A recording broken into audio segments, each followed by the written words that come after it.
Welcome everyone to GoalChatLive. For those of you who don't know me, I'm Deborah Eckerling. I'm author of Your Goal Guide, a roadmap for setting, planning, and achieving your goals, and founder of the Deb Method, which is my system for goal setting simplified.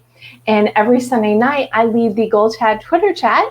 And then on Mondays, I bring in really cool people to dive deeper into the topic. And then a Thursday down the line or so, it will also show up as a podcast of the Deb Show. So I just love being able to introduce cool people I know to you all and to each other. And I'm very excited because today we're talking about imagination. And really, whether you're aware of it or not, who doesn't use their imagination? And I was when I was prepping for this, I'm like, no, I don't want it to be the serious conversation about how we've all been more creative lately because we've had to, although we may get there.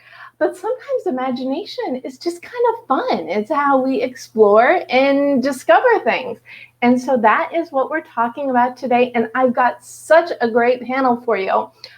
We have David Chen, and we can thank David for the panel. Actually, we can thank David and Zula for the topic. So David and I are part of Jeff Pulver's Tuesday night passion-based international networking.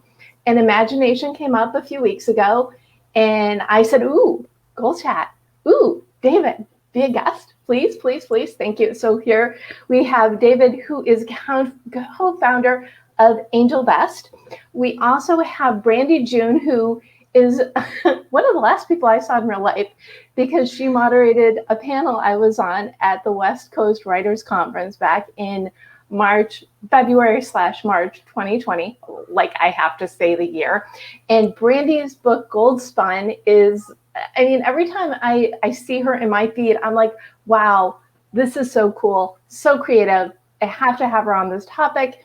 And then Tom Moser, who I've even met in real life as well. Tom was a member of my Write On online community, and way back before we ceased the live write-on meetings for the obvious reasons, we were able to meet in real life, and Tom is a storyboard artist and writer. So we've got a very interesting cross-section, the way I like it, of people to talk today about imagination. And first of all, other than me saying you all are awesome and I'm thrilled we're talking about this, I didn't really say too much about you. So why don't you take a moment to introduce yourself, and we're going to start with David. David, welcome.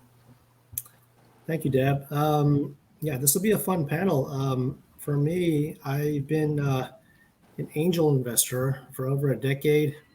Started out in Shanghai, China, where I lived for over 12 years, and seeing literally thousands of business plans. I met thousands of founding teams with some crazy ideas, some less crazy ideas. And I was always interested in learning about people's stories, their narrative, so to speak, their journey. And what really caught my attention usually is, what really caused them to launch their ventures. What was their imagination? What were they thinking? What were they thinking? Yeah. Who do they want to serve, right? And then when I came back to the United States in 2018, the goal was to go back and forth between the East Coast and Shanghai, but COVID caused problems thereof, of course. But I'm looking into something now that really will focus on helping people recognize their own imagination and the power of their imagination through inner work, through meditation, through technology as a tool, through real estate, having a place where people can come and to do the meditation and other exercises, whether it's Qigong or other things that we would offer, but also really to focus on themselves. What is it that they really want to do based on their childhood desires and dreams, and maybe let them manifest that through play, through an environment that encourages play, passion, and giving them the tools to execute that in a way that can launch a startup. So that's what we're doing these days. Wonderful. Well, and I'm thrilled you're here, and that I'm all about, you have to, the first step in determine your mission is visualization. You need to see the life you want and create it. And you're right, it starts with that good old imagination. So it's wonderful to have you here. And Brandie, your turn. Will you please introduce yourself? Sure. My name is Brandie June. I've always enjoyed playing pretend. When I was younger, I wanted to be an actor. I did a lot of theater.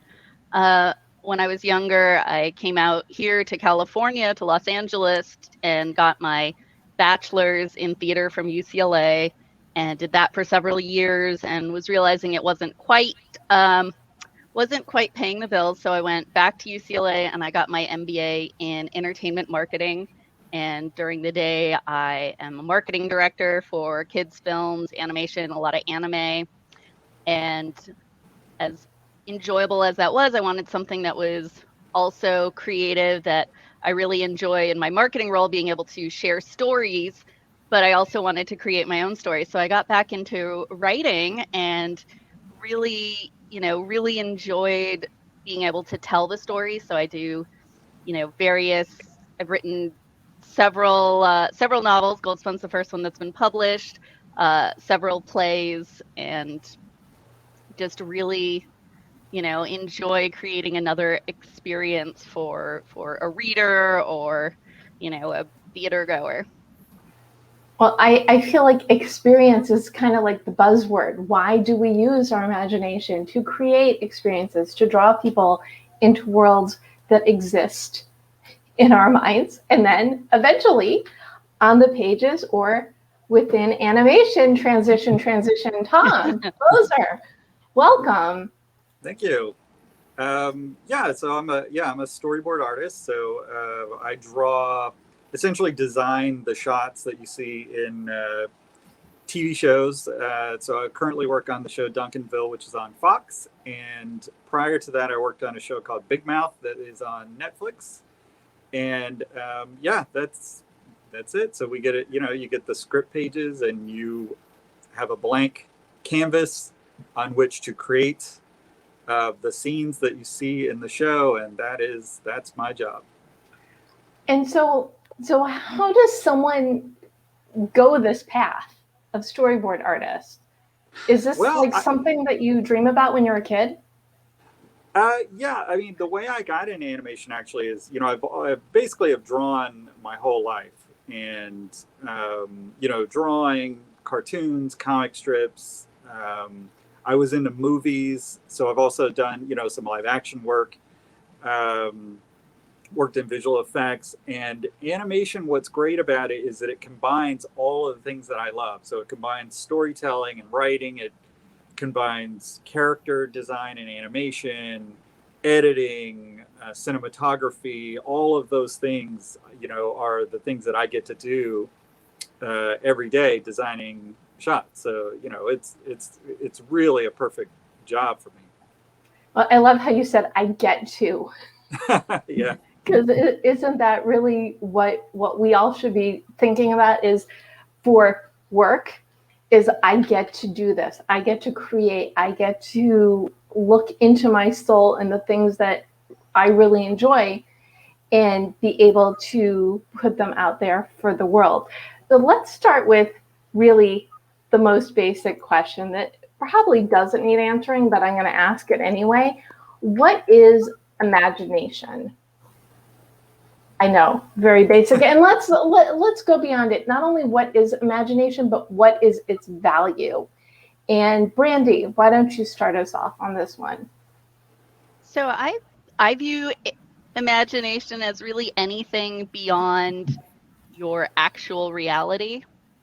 And I think it's really important to utilize the imagination, because you can imagine the way that things, that they can be. And you can imagine just a world that, it's maybe a better place, or especially if you are a fiction writer and looking to create an exciting experience for a reader, you can imagine a more exciting, world or story. So that's really kind of where imagination is for me. It's a lot of the a lot of the playing around with the ideas of what if.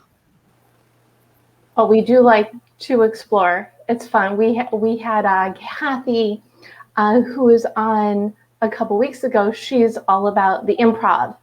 So everything with her is yes and. So I kind of feel like this is like the what if is the cousin to yes and. So Tom, imagination. I agree with Brandie's definition. It's anything that you could think of that is not reality.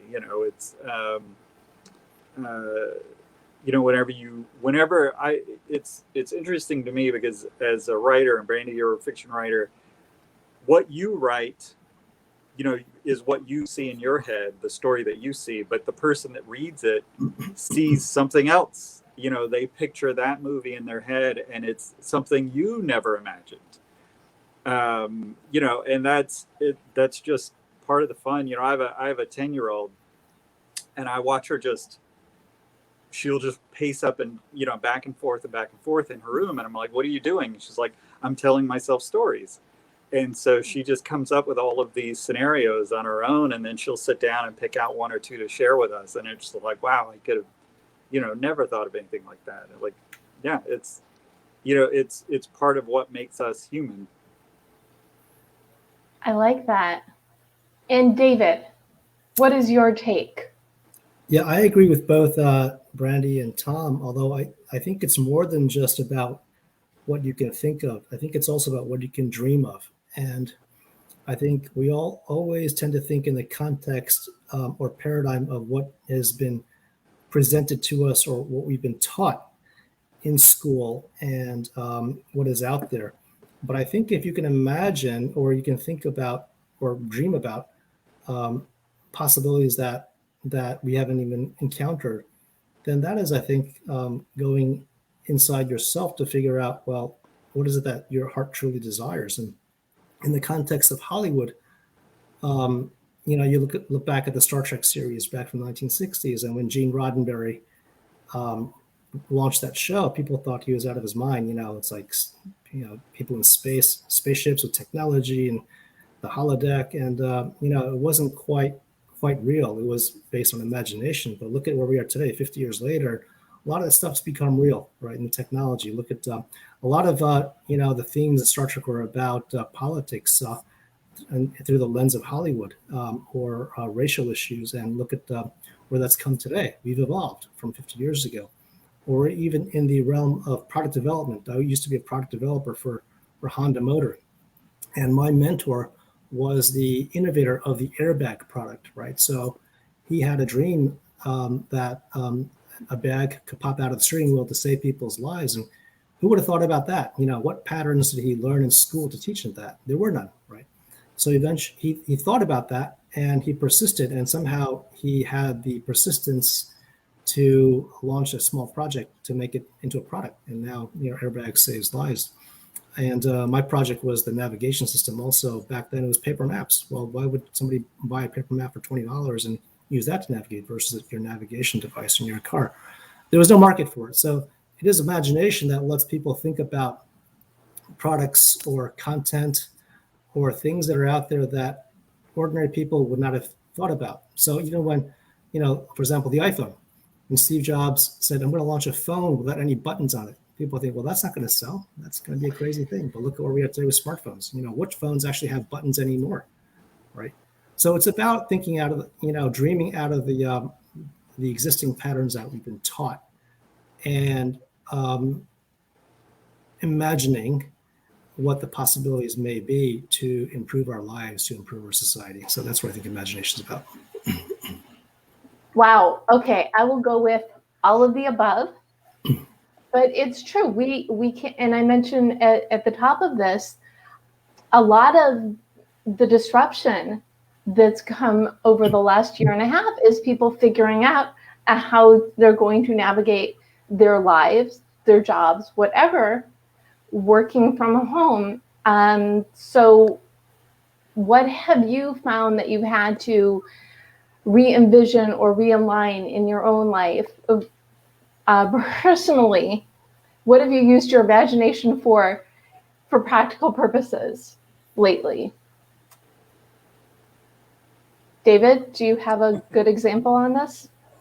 Well, the example that comes to my mind is my project, which is that creating this environment where we can jump from offline to online, just because COVID has prevented travel over the last year globally, and we've gotten so used to doing these video or Zoom calls, right? It's become second nature to all of us that are doing business, and it becomes so comfortable not to meet in person, whereas before we had to meet in person, shake people's hands and have a meal. But I think people can actually do business. We can do deals by video. And that has become a new mode of behavior that we've gotten used to. So what I'm thinking about is, how do we push that further? How do we improve or elevate the interactivity amongst us? Because the commonality is that, we're having this conversation about imagination, but we're in different parts of the world. We're having this video connection, we have voice connection, and yet we can have a conversation. So we're actually in the same space from a mindset perspective, even though not physically. Well, there's still limitations to Zoom or video. What if we could actually be in a virtual world or a metaverse where it's your avatar we're interacting, and maybe it comes to a point where it's not the VR goggles, but rather a pair of glasses that is just as effective. And it's not as if we're actually having these video calls where people are in boxes, but rather next to each other. We can actually feel that you're next to me, right, or next to each other to have this conversation. That pushes the envelope of interactivity, the UI, so to speak, amongst us and the audience, hopefully, so that so that we can have that that level of closeness, even though we're not physically close. So that's the idea that I'm working on in respect to the awakening, the great awakening that we're having globally in terms of meditation and understanding the universe. And I'm very intrigued by it. And there's a lot more that we don't know because we're limited by our five senses, and we're limited by our education. And education based on what we've been taught in school may have been flawed. So I think there are probably new things that we got to learn out there, and not rely so much on our senses, but rather on our imagination. Got it. Interesting. What about you, Tom? And we were talking before we went on that you had no transition really between work when you started working from home. So what experiences have you had over the last year where you've had to transition? Well, I mean, honestly, it's just learning what Zoom was. Like, that was kind of it. Like, they sent us home, and we saw it coming. We knew it was going to happen, right? So we were kind of starting to get the conversation started about, well, when we inevitably have to go home, like, what is that going to look like? How is all that going to work? And we all work at individual workstations anyway. Everything's digital anyway. So it was really just a matter of taking our gear, setting it up at home, making sure that you have the bandwidth, the internet bandwidth. That's a thing I think that a lot of us take for granted, but that has become such a necessary tool for people. It really is not a luxury anymore to have a fat bandwidth that you can be able to communicate with people. What I would love, and just David brought it up, because I'm a huge VR fan. I have 3 different headsets, and I think a lot of us have, especially when I do all my communication over Slack and Zoom, have been wanting to add that presence to virtual meeting. The idea that recreating any way you can that physical presence, the feeling that you are in the room with others. And so yeah, I would love to talk to David further about where he thinks that all is going. It's not there. I think it's not, from what I've experienced, it's not really even close in a practical sense. Because they're also trying to create virtual offices in which you're doing all of your work inside of a headset. And I understand, like, glasses are going to alleviate a lot of that sort of armor that you almost feel like you have to put on in order to get there. But yeah, I find all of that very fascinating as a next step down the road. Will anybody go into an office? Well, I like you, like so many.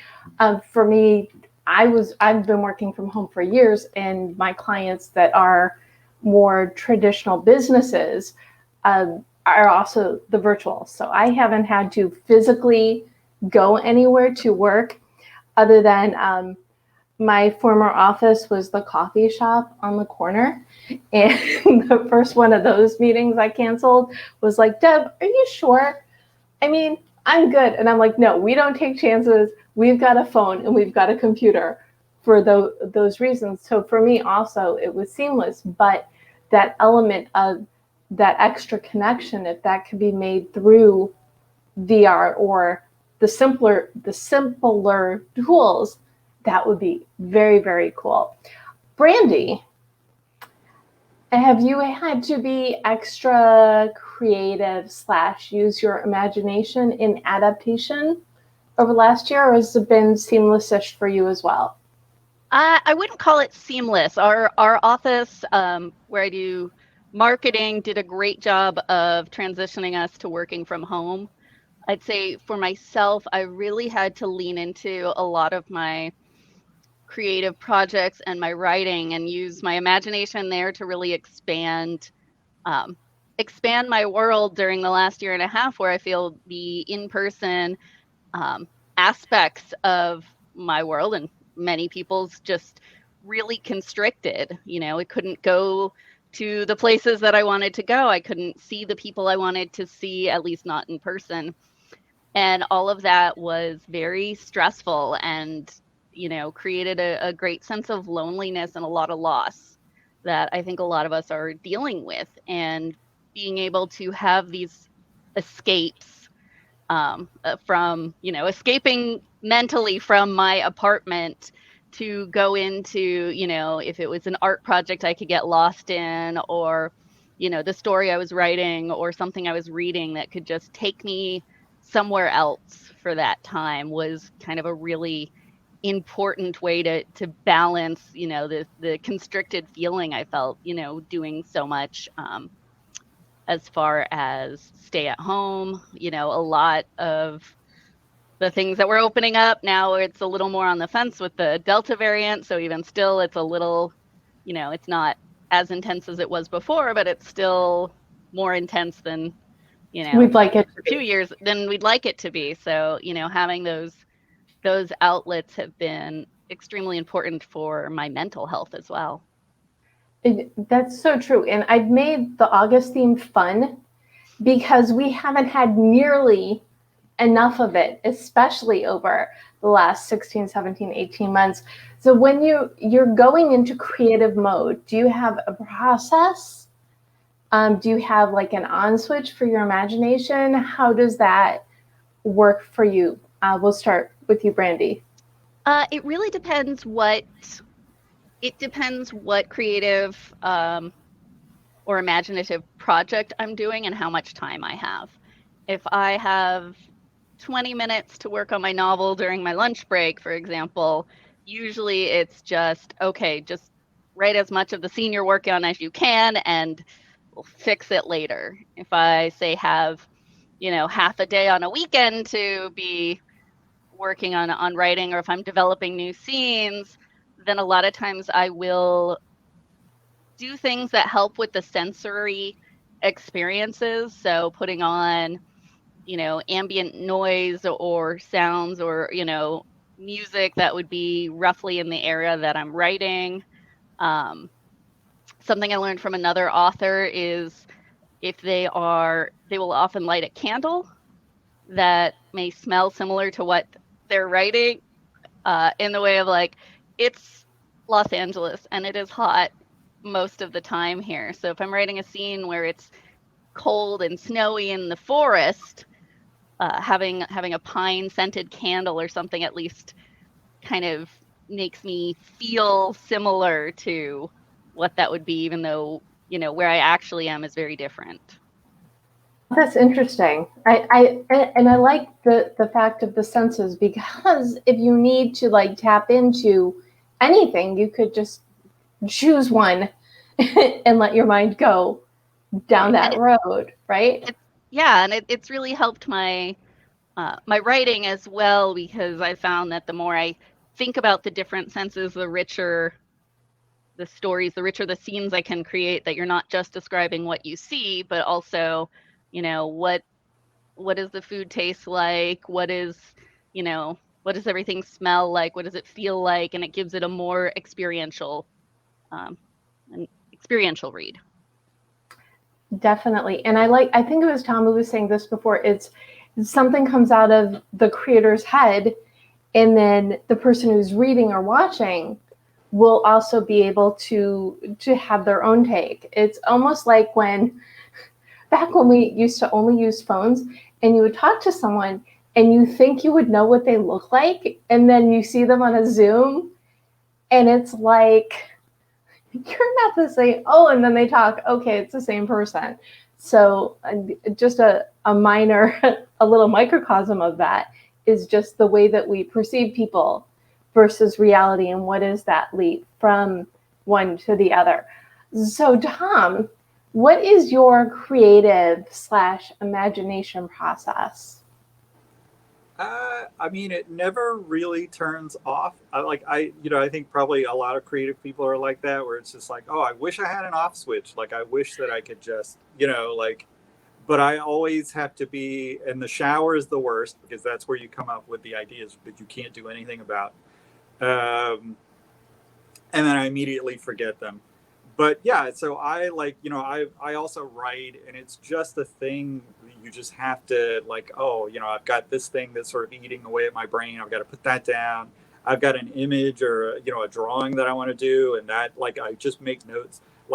My brain is filled with Post-it notes of things that I'm going to get to, of little projects, whether it's a novel or a short story or a cartoon that I'm going to draw.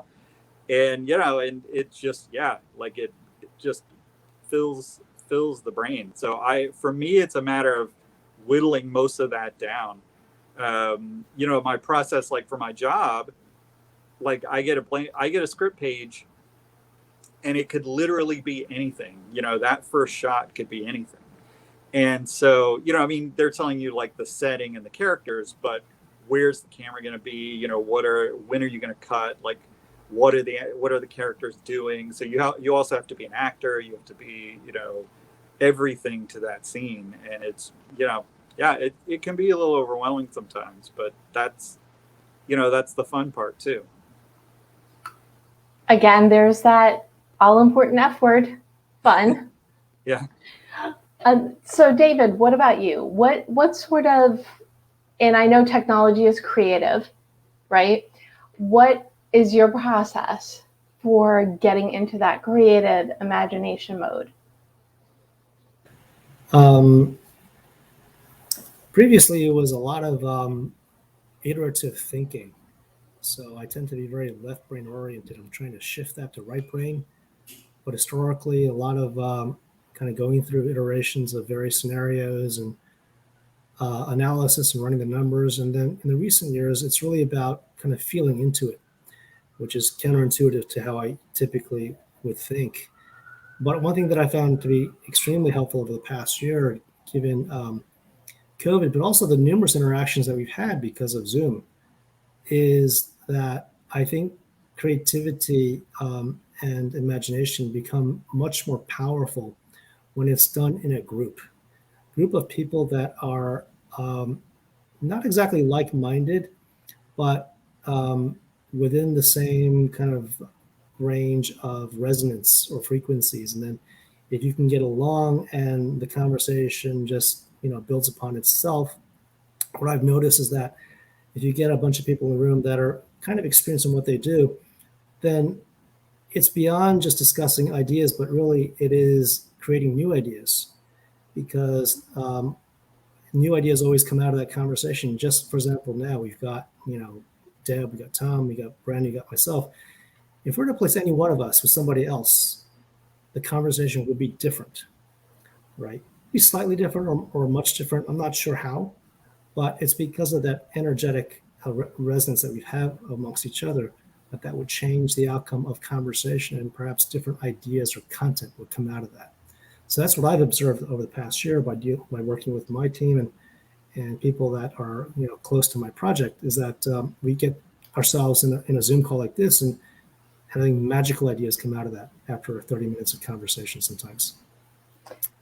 It's absolutely true. And so my live show has evolved. It was a project of COVID because I've been leading the Twitter chat for many years, and my publisher Mango said, do you want to do a live show version? And it was in my head for years. Of course, yes. Put me in front of the camera. Yes, please. And then after, maybe 8 months of doing this at the end of last year, I tested out doing the group conversations. And even the beginning of the year, they were the exception rather than the rule. And now the panel conversations are my show because of that very reason. You get different people together, different perspectives, different ranges of experience, and you connect those dots, and you never know what's going to come from it. And, could I have guessed we'd talk about VR? Maybe. Could I have guessed that Tom is all like, David, we need to chat? Probably. Because this is what happens. You don't know where the lines and the threads go until you put people together and see where it goes. So what about those people who have trouble tapping into their imagination? We know what works for all of you. Do you have recommendations for people who are having trouble getting out of their head? Because I think that's the challenge, right? What stops people from being, I guess I should have asked this.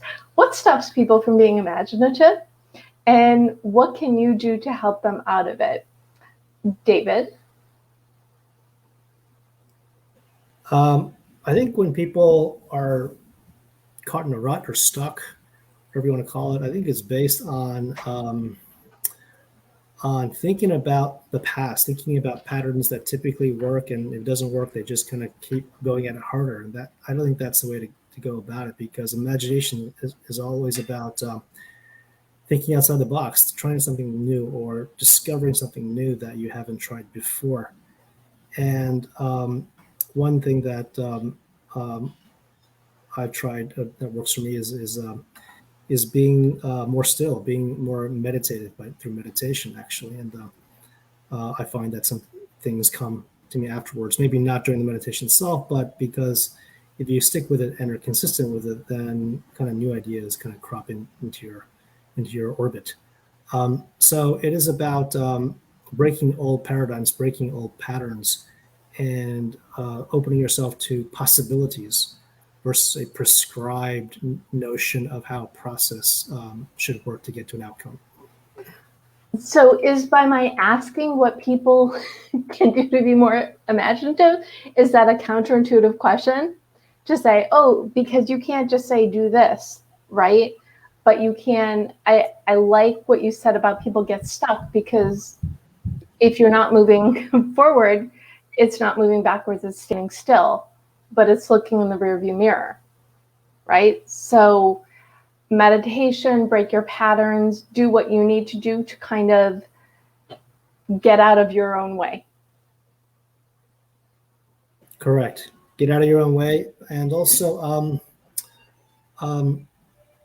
look back at your own life. I mean, if regardless of what age you are, and look back at moments in your life where things have worked and you were in flow, where you were less stuck, or things that really made you ecstatic, super happy, right? In that particular moment in time, whether it's that particular year or that particular day.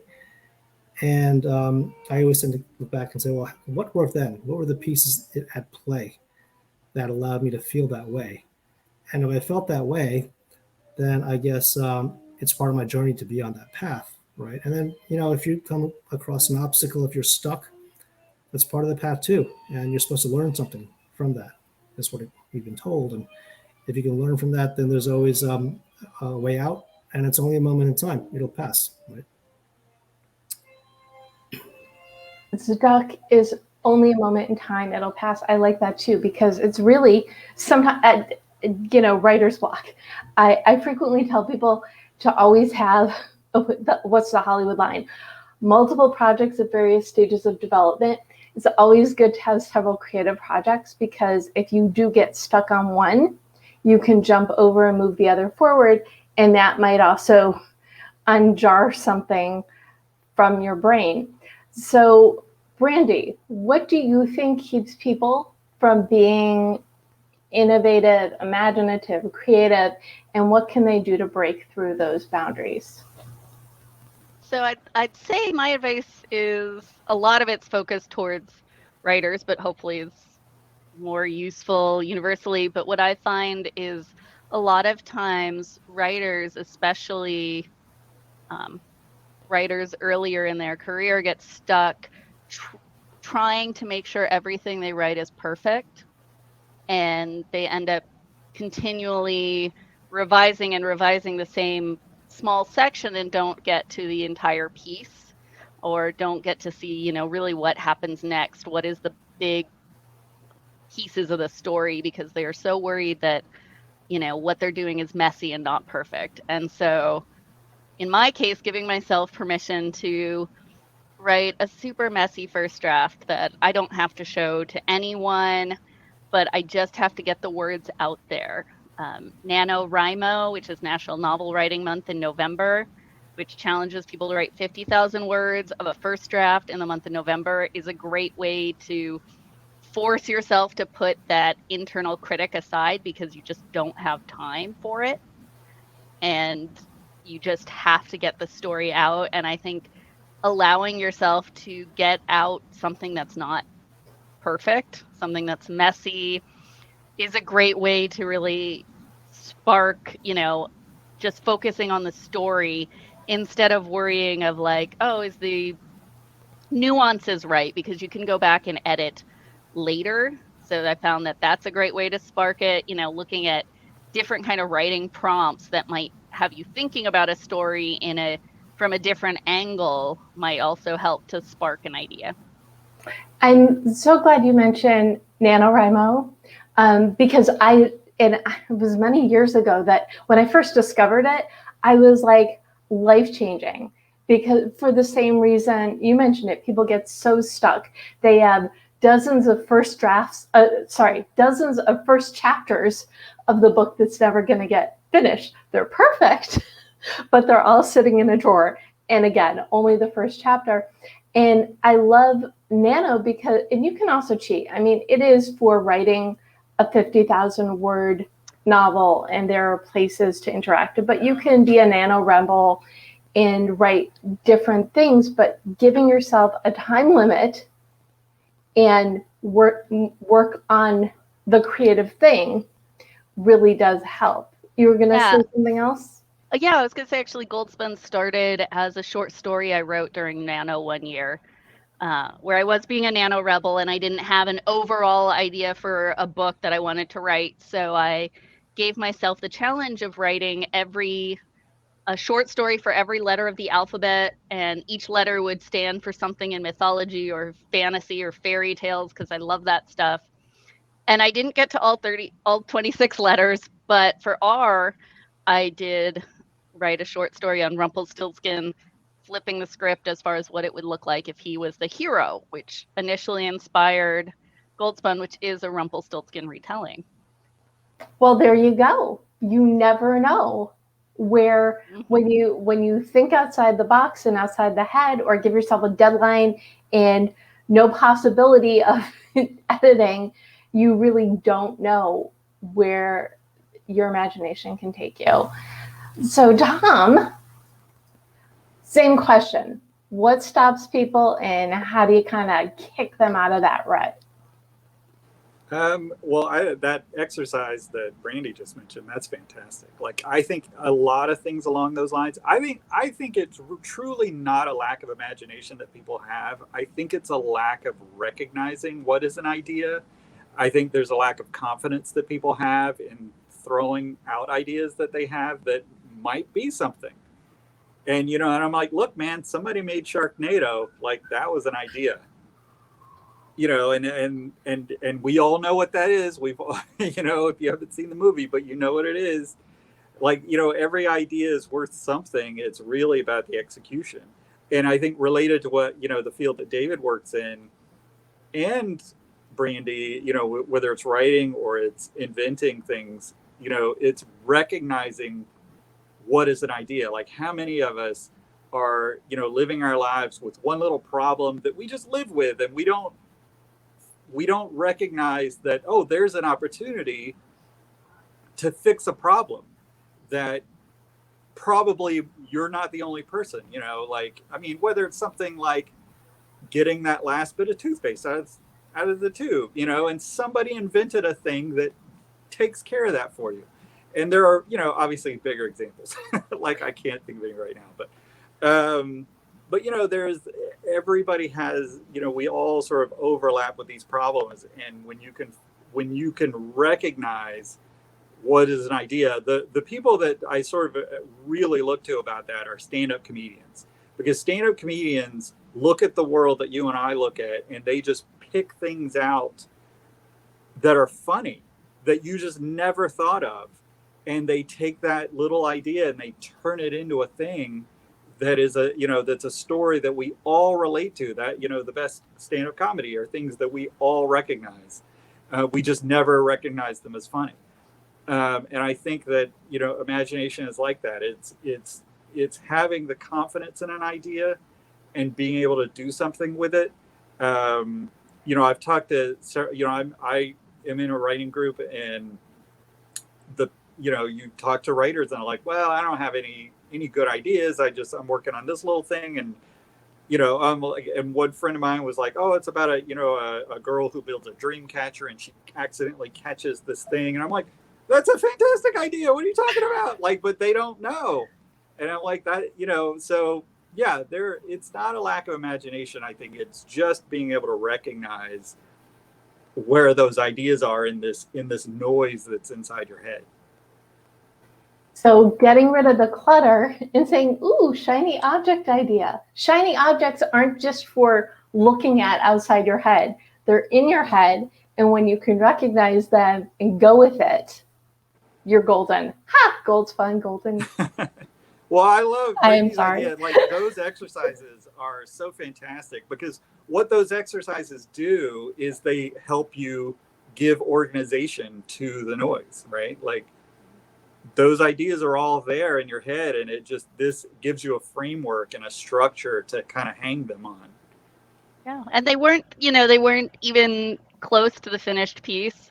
The short story is so different from Spun, but it gave me the kernel of an idea that I could then start twisting and warping. Yeah, it's a place to start. I'm working on a novel now, and it actually started as two different ideas, things that I've just always kind of thought about. And I was just working through, again, to David's idea. Most TV shows, I don't know if people know this in your audience, but most TV shows are written in a room of other writers. It's called a writer's room.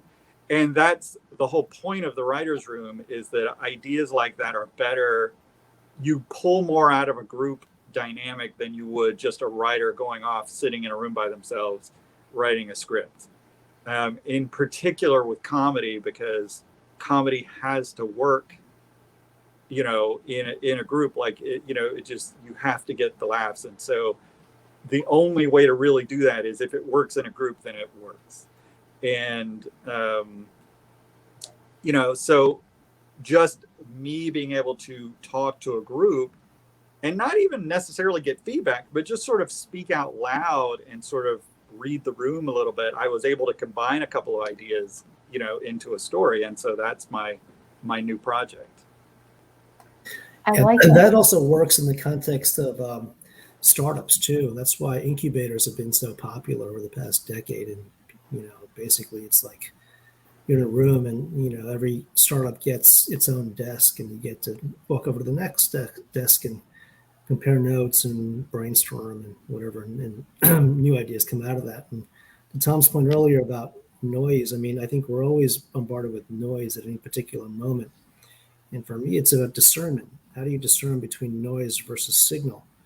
So from an engineering perspective, what is the signal to noise ratio? It's like at any particular moment, it's like I've got all this stuff, coming out my way. I don't know what's important versus what's not important. How do I prioritize them?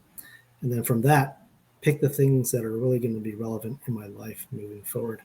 And part of that is being awareness and being present, I would say. I agree with you completely because the DEB method is brainstorming based. It is get all the things that you want out of your head and look at them so you can find the pattern so you can move forward. The other thing I was going to mention is I have this, I call it the virtual vision board scavenger hunt. And the first step is write down every letter of the alphabet and put in something you want for each letter, and then go through and put the pieces together to create this vision of what you want. So I love the alphabet is such a great creativity. It's like a jump starter for creativity. The alphabet, everybody has an alphabet, easy peasy, but to Tom's point about recognizing, looking at the little things and blowing them up or putting things together. And David's point about discerning what's noise, what's signal, but also what's drawing you. What is the thing that's going to get you so excited that you want to invest your time and energy into going down that road and creating something fun, brilliant, innovative, helpful. So all these different pieces really work, I think, nicely together in terms of getting out of your own head and allowing your imagination to just kind of take you for a ride.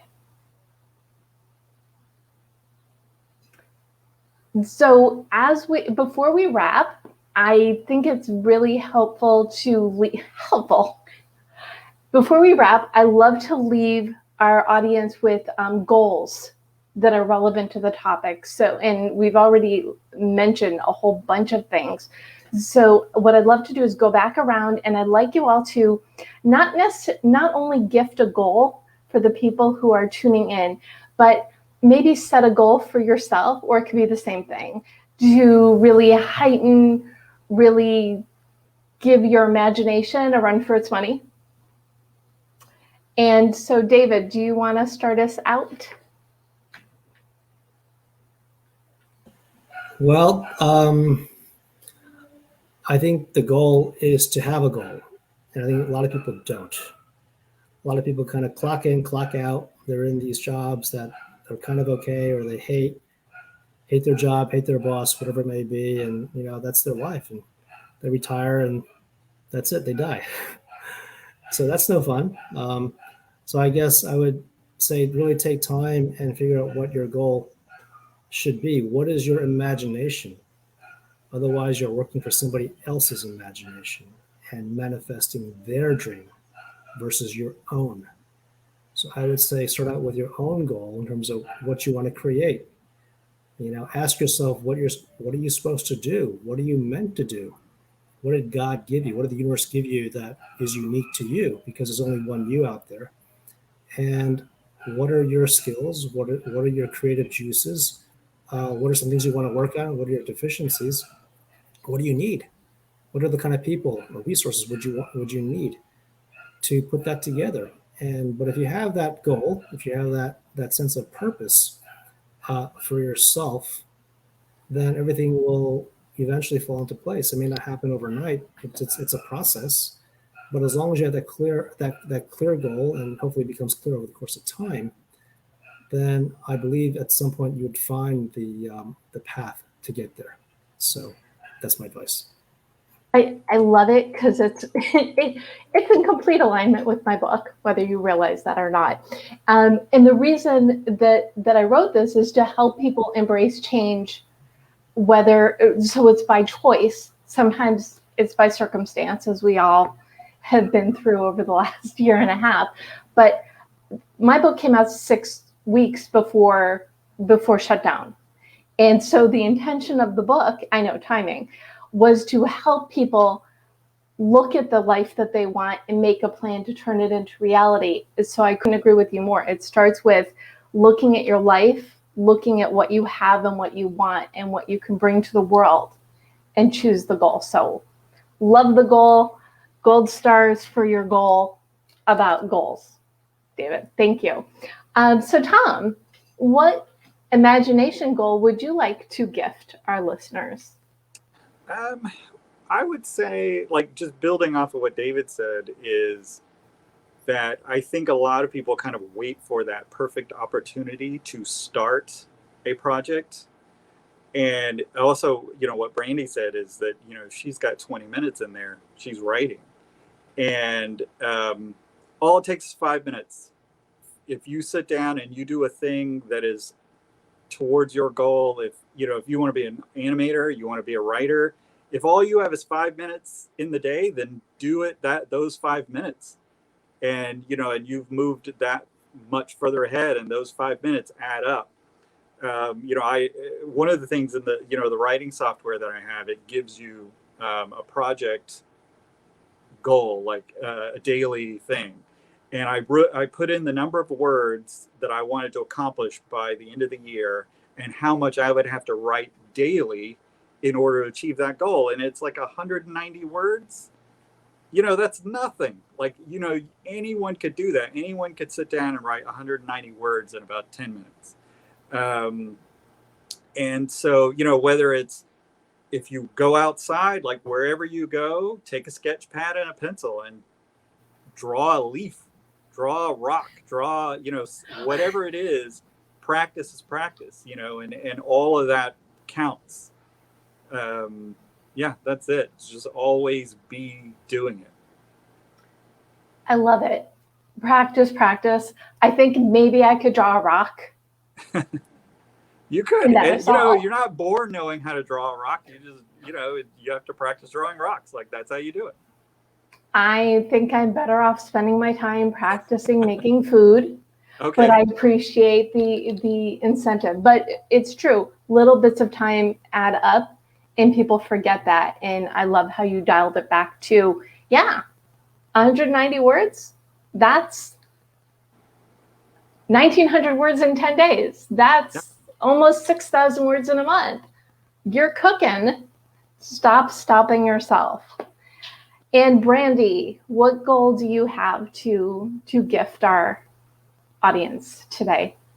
I would challenge people to look at their goals from different angles to see if anything else shakes loose.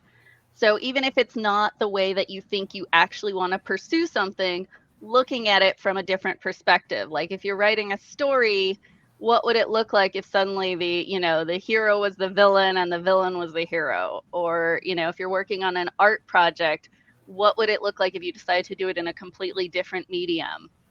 And these don't have to be the way that you ultimately follow through on it, but it may give you some additional insight into the project by thinking about it in a way you wouldn't necessarily have thought to approach it before. I like it. So take an idea and flip it on its head, because you don't know. Excellent. Well, this has been a wonderful, imaginative conversation on imagination. Now, before we wrap with a final tip, will you please tell people where they can find you? David, where can people find you? You mean on social media or? Wherever. What is the best way for people to learn more about you and your take on the world, as it were? I don't post that much on social media, but I'm certainly on LinkedIn. If you look me up, still listed as living in Shanghai, so you can find me. I'm also associated with AngelVest, my angel group that I founded. I'm also associated with the Harvard Business School alumni angels, so you can find me. And I'm also on Instagram and Clubhouse, and you'll find me around sometimes, but depending on the time of day. So. Excellent. Well, I will, in the recap, I will put all of your links, including the link to your LinkedIn. And where can people find you?